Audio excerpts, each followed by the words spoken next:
ऊसाच्या शेतात आढळून आलेल्या बिबट्याच्या पिल्लांना त्यांच्या आईने अवघ्या काही तासात स्वगृही परत नेले। नांदगाव येथे झालेल्या आई आणि बछड्याचा प्रसंग वनविभागाच्या कॅमेऱ्यात कैद झाला आहे। काही तासांच्या फरकात बिबट्याच्या बछड्यांना त्यांच्या आईने परत त्यांना त्यांच्या नैसर्गिक अधिवासात नेल्याने वनविभागाची मोहीम यशस्वी झाली।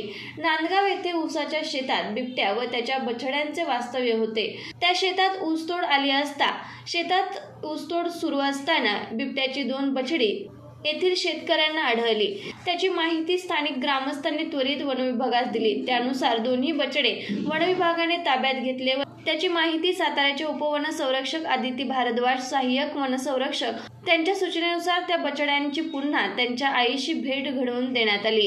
येथील वनक्षेत्रपाल ललिता पाटील, वनपाल आनंदा जगताप, वनरक्षक अभिजित शेळके, कैलास सानप, अक्षय पाटील आणि वाइल्ड हार्ट रेस्क्युअर नाईट्स सदस्य अजय महाडिक, गणेश काळे, रोहित कुलकर्णी, रोहित पवार, सचिन मोहिते यांनी त्या दृष्टीने काल दुपारनंतर त्या बिबट्याच्या बछड्यांना त्याच नैसर्गिक अवस्थेत एका कॅरेटमध्ये शेतात ठेवले।